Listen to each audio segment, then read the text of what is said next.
তুই একটু ট্রেনে নিয়ে ইউনিভার্সিটিতে নামাই দিতে পারবি না? তো তো কোনো অসুবিধা হবে না? জি না। আচ্ছা ঠিক আছে, তোর মা ফরিদের সাথে যা, একটু সাবধানে নিয়ে যাস, ঠিক আছে?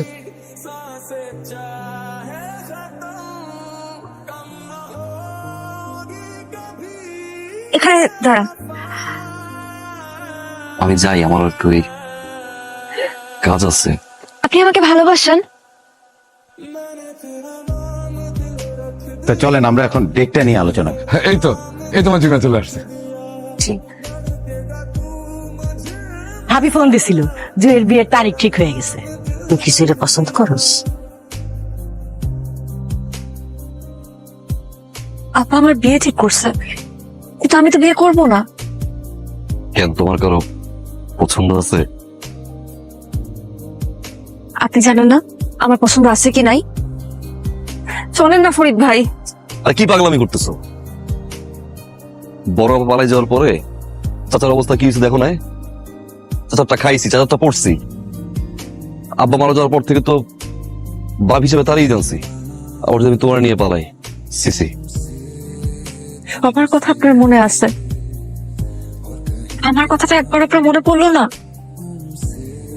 একবার বুঝতেছেন ওই বাড়িতে বিয়ে হইলে আমি তো কখনো সুখে হতে পারবো না। জি বাড়িতে যাবা? তার আগে আমার একটা প্রশ্ন উত্তর দেওয়া যাবেন? আপনি কি আমাকে ভালোবাসেন ফরিদ ভাই? বলেন না, আপনি কি আমাকে ভালোবাসেন? ভালো না বাসলে সবসময় আপনি আমাকে আগলে আগলে রাখেন কেন? আমি আপনার চোখে আমার চোখে সবসময় ভালোবাসা দেখতে পাই কেন? উত্তর দেন। জুই, আমি তোমার পছন্দ করি। পছন্দ করার ভালোবাসা কি এক জিনিস? বাড়িতে যাও।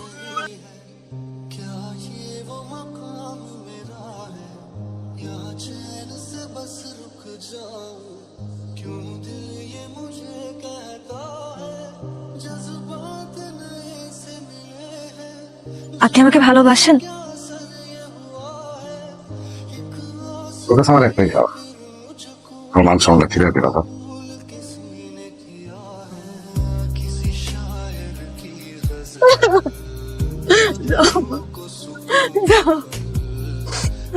তা বিআই সাহেব, রাত তো অনেক হলো ভাই, আমার মনে হয় অনুমতি দিলে আমরা এখন যেতে পারি। ড্রাইভার জাহেদ, ড্রাইভারটা গেল কই? বাবা, ফরিদ ভাই তো সবসময় আমার নামায় দিয়ে আসছে, আজকে শেষবারের মতন কও না ফরিদ ভাই যেন আমার নামায় দিয়ে আসছে। ঠিক আছে বাবা, নাও গাড়ির চাবি নাও।